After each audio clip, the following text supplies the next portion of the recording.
Because of APs, there's going to be, essentially this class doesn't meet.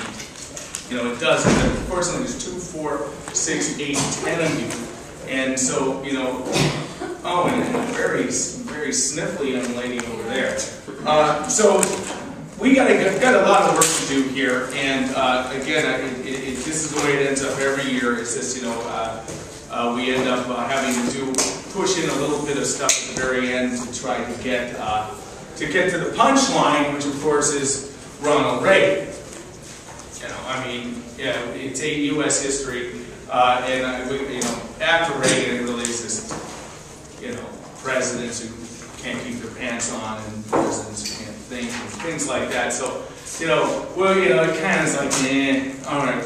And you can read about it in your textbook. Just one thing is that next week on Monday and Tuesday, sometime you'll need to get that last graphic organizer into me. So please do that. And so can that thing see me from right now? Can you see? Okay, great. So it's good. All right. So we're going to be talking about today from really going from détente to confrontation. And so what I was planning on doing was reading this entire book to you out loud, Détente to Confrontation, or, you know, but for those of you who want a little light reading, this is still kind of the standard for this period. It's Raymond Gartoff, this Brookings Institute book. It, you know, really gets into the fundamental misunderstandings of détente that led to the end of this. But I want to come back to this major theme we've been talking about, this rough consensus around liberalism that's been coming undone. Remember, we talked about this. There's a consensus around the welfare, you know, a welfare state. There's a consensus around Keynesian countercyclical economic policy. You know, in other words, government had a role. There's a rough consensus that government can actually go out and solve social problems. And there's a rough consensus around containment. You know, containing communism both at home and abroad. And we've talked a bit about how these things have fallen apart. We talked about civil rights and how things like black power and then affirmative action led to both a radicalization of African Americans and to a white backlash. We talked about attacks on Lyndon Johnson and his Great Society. You know, you think about the SDS, the Students for Democratic Society. You know, the guys who walked out of Richard Hofstadter's commencement speech that we talked about last week, you know, they're, you know, radical from the left. They're looking at how corporate capitalism is a great evil, and then also add to that Vietnam, and then you have these urban riots in most northern industrial cities of the African American communities. You think Newark, Milwaukee, Chicago, Detroit. And so you've got then this whole situation where you know, you've got the people who are supposedly being helped by the Great Society are rising up against it. And then you've got this, again, these people from the right. Sam, you guys read the article last week about Sam Yorty and then George Wallace. And, you know, I put a question up there last time. You know, it was George Wallace and Nathaniel Bacon. And do you guys remember Nathaniel Bacon? What was Nathaniel Bacon's great claim to fame? Excuse me? Okay. And what was Bacon's rebellion all about? It's a long way back, isn't it? Yeah. They're in Virginia? Was it Virginia? Oh, yeah, you're right. It's Virginia, yeah. Governor, and when people were moving into Virginia, they were running out of land, so there was a feud between the original settlers and people who were moving in. And people who were moving in had to move more into the area where Native Americans were settling. And so... Well, had settled for a couple thousand years. Yeah. And details. They were being attacked, and so the new white settlers were upset that the governor wasn't doing anything to protect them. So first they started attacking the Native Americans. But then when the governor reprimanded them for doing that, they stormed the Capitol. Yeah, and Nathaniel Bacon is the one who said, I'm going to raise this army. And it wasn't necessarily new settlers. Remember, it was those whites who were outliving their indenture. And then, all of a sudden, there's no, and then the land is taken, and what do you do with them? And so you got to, the choice is, well, maybe you have to go kill Indians, right? That's a great thing to do with your kind of your lower class white folks, and have them go kill some Indians. And so what should the governor just let them go? Go ahead. I mean, you understand there's real reasons why he didn't want them to go kill these Native Americans. There was problems up in Massachusetts at the very same time with King Philip's War. But the issue was, what was this actual issue? Was it necessarily the Indians? What was the issue? Boy, we're getting right back there. Now, why were these whites so upset? Why did they have to go out to the frontier and fight with Indians? You said it yourself. The governor wasn't helping them? Yeah. With what? What did they not have in colonial Virginia? They ran out of land. Okay, an opportunity, right? It was this social question. And, someone like, remember the Morgan thesis is that, then you bring in slaves, because now they're out, they can, live long enough to, basically pay off their investment, and then the slaves can also have the marvelous capacity to reproduce. And so you've got this workforce that you can enslave permanently and keep below, and also use to cement white solidarity. So then you come back to George Wallace, and you've got this situation, and we're going to be talking about this more, where opportunities are beginning to get more and more constrained as the 1960s and into the 1970s progress. Your white working class are seeing what they say, this pandering to black people in the inner city with all these great society programs. And along comes George Wallace and says, hey, okay, he doesn't say let's go in and kill them, but he's like, hey, we shouldn't be favoring these people. Why are you, that's part of what, caused the whites to go, under Nathaniel Bacon, to go back against him in the 17th century.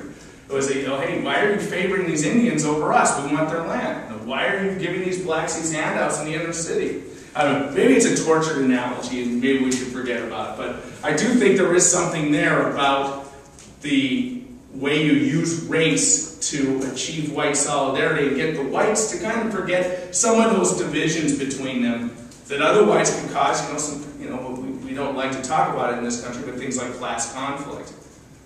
Okay? Anyway, so the point is, though, this broad consensus is breaking down. And domestically, you guys talked about on Friday how the idea that the government should be able to can actually intervene positively in the economy through demand-side economic policies. That Keynesian that Keynesian idea that comes out of the 1930s that you guys all wrote about. When you're looking at that corner post of liberalism, when things are bad, the government will spend, deficit spend, and that will create demand that will then get the economy running again. What happened in the 70s to that? You guys talked about that with JS, I'm assuming. Yeah? Well, there was the oil part of it. Oh, okay. And the problem with this, and Sharper's giving me that look, she's got this little furrowed brow consternation there. And the problem with the Keynesian idea is that what causes recessions is a drop off in demand. It doesn't really take into account what they call supply shock. And in the 1970s, you had two supply shocks, which essentially raised producer costs at every point of production, which if you look at that, how that looks on a graph, I really have no more word space. I'll come around right behind the agro wall over there.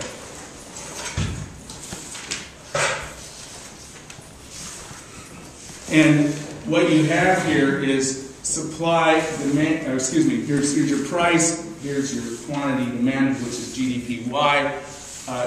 Here's your demand curve. Supply curve. And the idea is usually, if you have demand dropping, right, your issue is a recession, if here's GDP-wide and here's or your potential, and then here's your GDP, and then over here is your price level dropping, right? Your price level drops, as does your GDP. That's what happens when demand falls away. This is the Great Depression. And so what happens? Well, you beef up demand with government spending. Fair enough? Well, here's what happens in the 70s. Let me erase this stuff real quick so as to confuse you even more thoroughly. What happens when you have a supply shock? When supply, in other words, at every given point of production, prices are higher for producers, which happened with the oil shocks. Look at this. You get a recession, narrow gap, and what happens to your prices? What did you say? They go up. And what do we call that? When you have a recession and higher prices? Stagflation. Okay? And what happens if you push out demand to get back to your equilibrium, to get back to potential GDP? If you actually goose out demand and raise up to that, what happens to your prices? They go from there to there. They get even higher. So, Jerry, do you get that? Yeah. Okay? So, I mean, that's the problem in the 1970s, and it really calls into question, fundamentally, whether this Keynesian model works. And a lot of people came to said, no, what you need to do is you need to look at the supply side, you need to give tax breaks to businesses, they'll invest, they'll create the jobs. And in many ways, supply will beget its own demand, as opposed to demand begetting supply. Remember how we talked about that between 1933 and 37, you have really that demand side revolution that occurs within the New Deal. It doesn't come out until the late 1930s. Remember all that discussion in an Alan Brinkley article we read, about the idea of a mature capitalism and how you really needed to have kind of a compensatory state, and you needed, what was it, Alvin Hansen said, consumption is the frontier of the future. Don't you remember that? I remember it. Anyway, I love that line. Okay, so you get things like, I won't get into the Phillips curve too much, but some of the problems here that are beginning in the 1970s are, you have Vietnam and the Great Society going on. You get a slowdown in productivity gains at the end of the 60s. So you already have too many dollars chasing too few goods, or relatively fewer goods, and then you add to that these oil shocks, and you get what was wrong with the 70s. One part of what was wrong with the 70s. Especially if you were somebody who was, like my dad, who was a college professor at a pretty impecunious state university, who, we watched ourselves go from being comfortably middle class to being, ready for, was it the French say déclassé or something like that, Harry? When you're about ready to go from one class down to the other class? Something like that. Okay. So, and it was really a, kind of a, awful decade for a lot of people. And by the end of the decade, you have double-digit inflation and double-digit unemployment. And they have what they call a misery index, where they added the two. So you'd have like an misery index of 20. Okay. Added to this, and this is where it gets even better, is you have really a revival of the Cold War. Remember, we thought we kind of ended this thing. Nixon had his grand design. He had, carried out détente, triangular diplomacy, linkage, all these things to get us out of Vietnam with a decent interval between our withdrawal and Vietnam's collapse, we hoped. And then we'd be able to say, okay, we won, but we were also able to strategically withdraw from some of these very expensive and very, very unpopular and unsuccessful foreign policy initiatives that we had out there. And Nixon had what was called the Nixon Doctrine. And this is pretty important, because the Nixon Doctrine really feeds into where, kind of the hot spots in foreign policy. Because he said, what we'll do is we're not going to be responsible for fighting all these wars. We'll arm people. So we looked at things like Republic of South Vietnam. And you would arm ARVN, remember we called that Vietnamization. And you do things like you bolster the Shah of Iran. We like the Iranians. The Iranians are good people. They're just like us, but they live in Iran, right? Little Americans out there. And you could give those people a lot of money so that they could build up their defenses, and they would be this stabilizing pillar in the Persian Gulf. By the way, what else do the Iranians have in abundance that we like? Oh yeah, we like that too, okay? And you look at various, these kind of regional, what they call them, those proxies. Excuse me about my voice, it's kind of creaky these days. But these ideas of these proxies where you would give them a lot of aid, and they would be almost like your local cops walking the beat globally.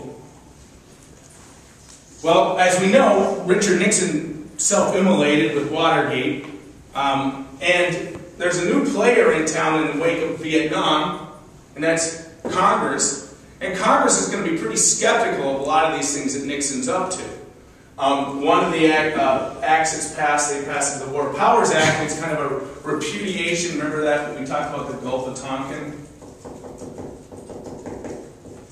resolution? And the Gulf of Tonkin resolution was basically that blank check. What was it? I think I gave somebody a blank check. I signed it right, and I put in the date. And I just basically said, here you go. I know that, Nelson, you're only going to write in $10 there. Yeah? Okay. That's the Gulf of Tonkin resolution. Well, now they say, well, at the very least, you got to tell us when you're going in within 48 hours. And we have the right to cut off the money, which, of course, is problematic when our boys are being committed to war, that you don't want to be cutting off their funding. But that was something that Congress seems a big reassertion of congressional power. When's another time, I'll just ask you this, considering we're trying to pull this stuff together. When was the last time that Congress really reasserted itself as a force in foreign policy? Okay, what happened to Wilson? Well, I know he was just spending all his time in foreign policy, and they were really upset with that. And what did they do to Woodrow Wilson's foreign policy? You guys had a big debate about this. What did Congress do? They didn't approve the League of Nations. Yeah. They said no. And what do we talk about with the 1920s and 1930s with foreign policy? Is it a time of great internationalism? Do we have an alliance system with the Europeans and all that other stuff? You're shaking your head no, right? Okay. Like the policeman. Yeah, are we the cop though? The world cop in the 20s and 30s? Come on, you know this. During the 30s and 40s? No, 20s and 30s. I don't think this feels like it. In the 1920s and 30s. Well, I'll just say no. Okay, sorry, but remember we talked about neutrality legislation and all these other things. Congress reasserts itself, and you have these informal foreign policies, kind of semi-internationalism. Okay, so think about going back and looking at a little bit of that stuff too in the next week or so. So if you do get a foreign policy question, I'll make sure that one's on the final. But basically, you get these reassertions, episodic reassertions of congressional power, and they usually are seen as kind of isolating trends. Of course, the United States is way too far involved by this point to have isolationism. Not with NATO and some of these other things that are out there. But you understand, in the 1920s, the United States doesn't have strategic commitments. We don't sign treaties that say, collective security arrangements. Oh, you do? Okay, I'm sorry. I didn't see you. You look like you're just kind of like, all right, it's Monday morning. I know. Okay. So, Congress reasserted itself. There's a Jackson-Vanik Amendment, which is really ties détente and some of the grain shipments and some of the other aspects of linkage to better Soviet behavior, particularly with reference to Jewish immigration. And, when that does a lot to undermine the President Ford's attempts to carry détente further. And then, so Ford comes in with Nixon's resignation in 1974, and the big thing we need to know about Ford is that he's unable to take détente much further, but he does get the Helsinki Accords passed. When I was your age, people laughed about the Helsinki Accords. They said, "Oh, this thing really didn't do a whole lot." However, there was certain baskets in the Helsinki Accords, one of which was a human rights basket that allowed for human rights monitoring in all of these different countries, including Eastern Bloc nations. And so if you look at the erosion of support for Eastern Bloc countries in the 1980s, they tended to come about because of that enhanced scrutiny from the Helsinki Accord. So what was, we kind of laughed about this kind of soft power and really didn't do much. It actually was a pretty effective aspect of raising at least the indignity of people and allowed people some cover who were calling places like East Germany or Hungary, Poland on their human rights abuses. But what we really came down to, and this is really vital for you guys' understanding, this is something that Gardhoff writes about, is a complete fundamental misunderstanding between the United States and the Soviet Union as far as what détente means. And for the United States, it's linkage. We give you arms control agreements. We recognize your co-equal status as a nuclear power, and you modify your behavior in third areas. And the big point of linkage was Vietnam. We wanted the Soviets to not give aid to North Vietnam, which they refused to do, by and large. They continued doing it. Because the Soviets interpreted the Code of Conduct and détente and the SALT treaties as being an extension of peaceful coexistence. We won't get in a war with you, but we're going to continue political competition in the third world.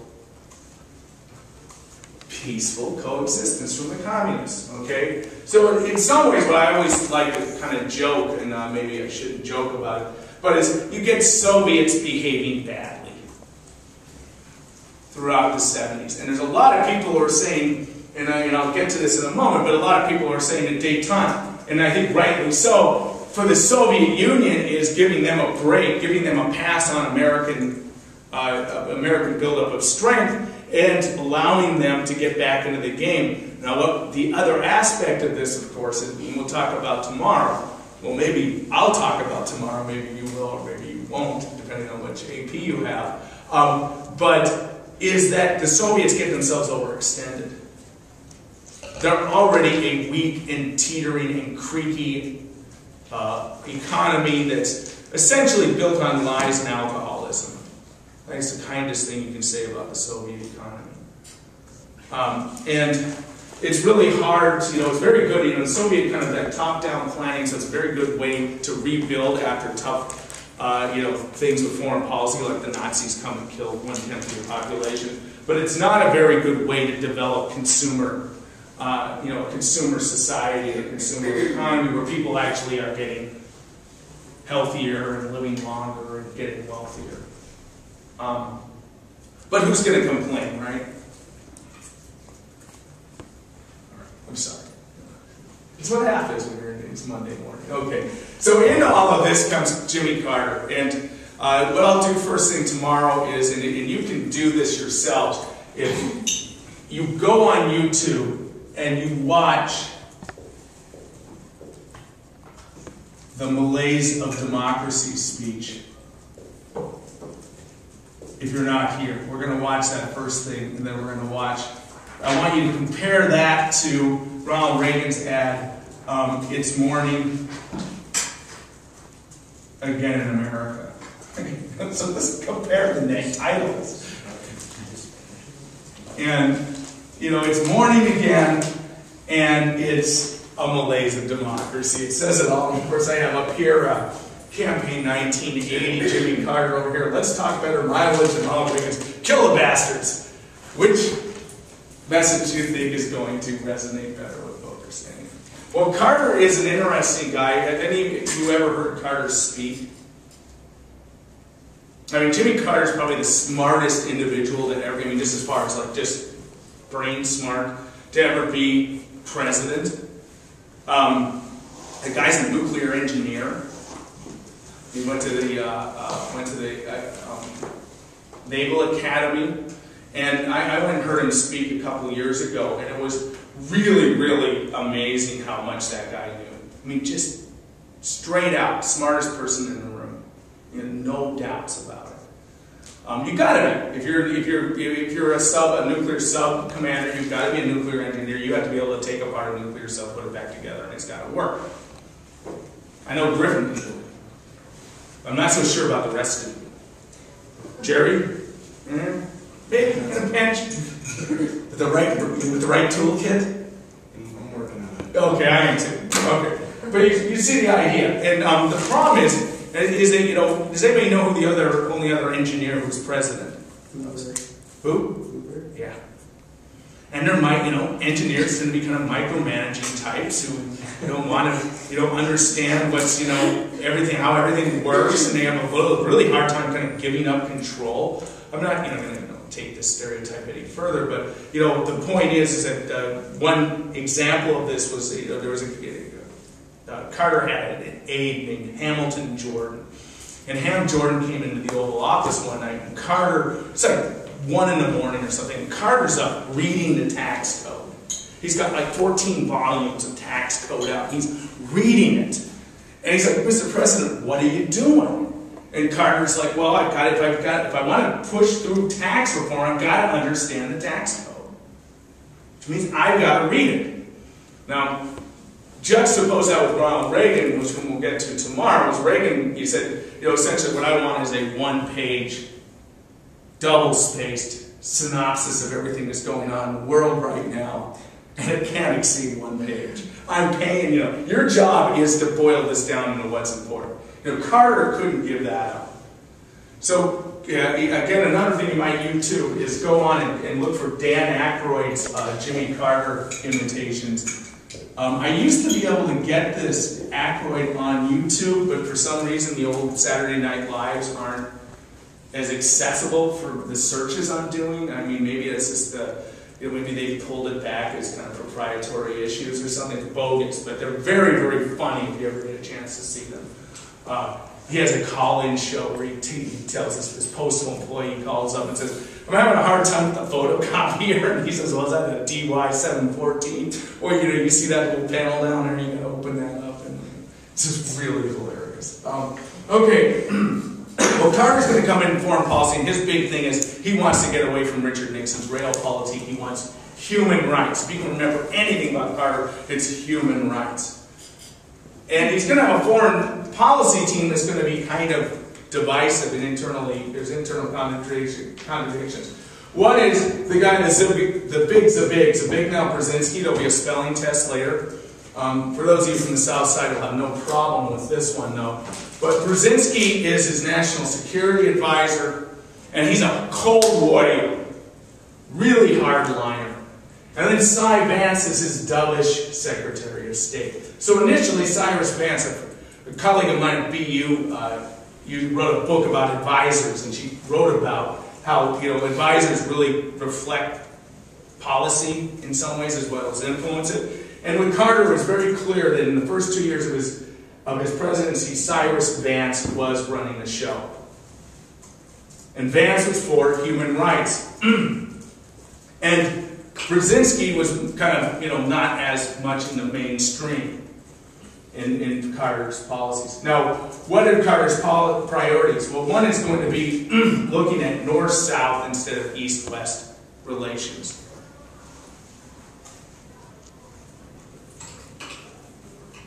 Okay, north-south instead of east-west relations. And then north-south being, developed world, developing world.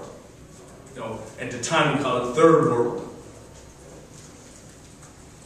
And so Carter's going to say we've been, things like the Nixon Doctrine, where we're going to support dictatorial proxies to stabilize areas, is something we're going to put pressure on them to democratize and actually be serious about human rights.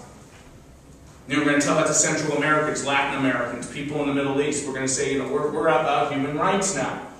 And Carter is going to annoy everybody with this. He's going to annoy our allies. He's going to annoy the Soviets. The Soviets are trying to push through SALT II, and Carter's sitting there berating them about human rights, and they're like, "Comrade, you don't know. Stalin's dead. We have no human rights violations anymore." Okay, so think about that with Carter. He's going in there, and Ambrose has some very good stuff about how, for instance, it means we don't help out some people like Somoza and the Shah of Iran when they are hitting the skids because of their human rights records, and it's really too late that we realize that they were better than the people who come after them. And we'll talk a bit more about that when we talk about Reagan. SALT II, remember SALT I? SALT II, Boredom Zero. Do you remember what SALT means? I don't remember what it stands for. Strategic Arms Limitation Treaty. Yeah, but the second one didn't really limit it at all. No. Neither one of them. Yeah, neither one of them really, established much of a barrier to an escalating arms race, and that's kind of one of my favorite Cold War acronyms. I'll put this over here, and that is MERV, and Multiple Independently Programmable Reentry Vehicle. It's one of my favorite Cold War acronyms. What does it mean?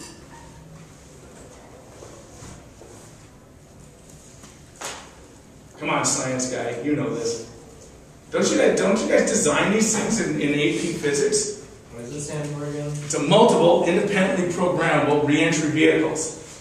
So if it's multiple, what does that mean? There's many of what, do you suppose? Okay. Their weapons and their vehicles. Okay. Well, if you're a reentry vehicle, you're kind of coming in back down to Earth. And there's many of them, and you can independently program each one of them. So instead of sending up one missile with one warhead, you can send up a missile with? Yeah, right. And so you say, we're going to limit launchers. And both the Russians and the Americans say, fine, but we're not necessarily going to limit warheads or the number of these missiles that can be MERVed, as they say. So MERVed missiles are really, you look at the numbers in Ambrose, but there's literally, each side is getting towards 10,000 warheads, which would be easily enough to wipe out everybody in the Soviet Union and the United States and probably places in between. And it's getting worse and worse. Now the other thing that Carter does, though, is, I'll skip down here. He does have some successes. He gets the United States out of running the Panama Canal, with the Panama Canal Treaty, which came into force, I think, in the mid-90s. Anybody go down to Panama? It's kind of, yeah, do you like Panama? Yeah. Okay, cool. Do you go to the zone? The canal zone? Yeah, I went to the canal. Yeah, all right. So Panamanians run it now. Yeah. Okay, and then Camp David. You guys must remember Camp David from World Civ. Camp David Accords. Yeah, it's Egypt and Israel, and Carter was trying to have them have a peace negotiation, and it didn't really work until much later, or not at Camp David, but later. Okay, well, he gets an agreement to call Camp David Accords, and it's essentially land for recognition. The Israelis agree to pull out of the Sinai Peninsula. The Egyptians say, okay, we recognize your right to exist. And it's the one bastion of the Middle East that's still there. Other than that, though, Carter's going to run into a lot of issues with what's going on with the Soviets. And one of the things he does when the Soviets begin, and I'll get over here and talk a little bit about his problems, but one of the things that happens is that Carter pushes for normalization of relations with the People's Republic of China. And the person who's going to lead the charge is going to be Zbigniew Brzezinski, because he sees this as a way to get back at the Soviets, because the Soviets are behaving badly. And I'll leave this home front over here for a minute, but I'll talk about one group that's really raising a lot of problems for Carter in the late 1970s, and that is your Committee on the Clear and Present Danger. And the Clear and Present Danger group is old, hardline hawks, or cold warriors, like Paul Nietzsche. Remember Paul Nietzsche? Do you guys remember his name? He used to play for the Packers. Lombardi got more out of him than anybody, you know. I'm just kidding. Well, Paul Nietzsche is the author of NSC 68. And he's been this hardliner. And remember, George Frost Ken was somebody who said, well, you know, the containment had, you know, essentially worked by the end of the Berlin blockade, and that, you know, you could actually maybe negotiate. Nietzsche comes in and says, no, we got a 4-year time frame. We have to, you know, build H-bombs. We have to quadruple military spending. You know, all that stuff that's in the NSC 68. Well, Nietzsche comes out, along with this Committee on Clear and Present Danger, and says, if you look at what the Soviets are up to, it is absolutely obvious that they are Soviets behaving badly. They're running around Africa, places like Somalia, Angola. They're arming bad people all over the globe. There's leftist revolutions in Latin America, the Sandinistas, right? CC Sandinista, no, CIA, that stuff. And the Soviets really show their true colors when they go into Afghanistan.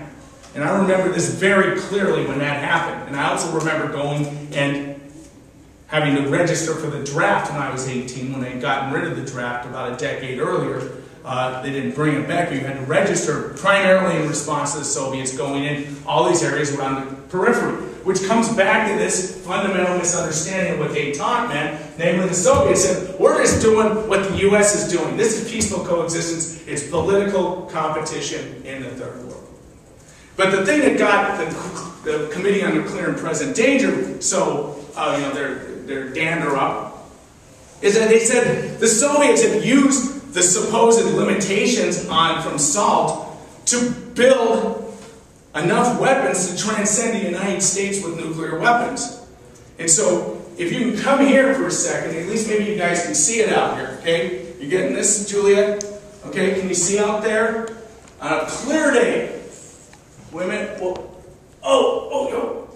No, it's gone. It's a window of vulnerability. You guys have to understand this, that this Committee on Clear and Present Danger said there's a window of vulnerability through which the Soviets could launch a preemptive first strike and disable enough of our weapons so that we could not deliver the retaliatory strike with unacceptable casualties, thereby negating mutually assured destruction. And some days, on a clear day, you can see that window of vulnerability still. This opens up and closes. And of course, the person who's going to close it is going to be Sheriff Reagan when he rides into town. What's going to sink Carter, though, is a combination of stagflation. It's going to be the Iranian hostage crisis, which, you know, you guys can then, you can also, remember, you guys don't remember Ted Koppel, but Ted Koppel started an entire television career out of covering the Iranian hostage crisis. The United States was really caught unawares by the Iranians. I think I've told you many times about the people I used to work with. I used to work with Iranian students in the Holiday Inn in Bozeman, Montana.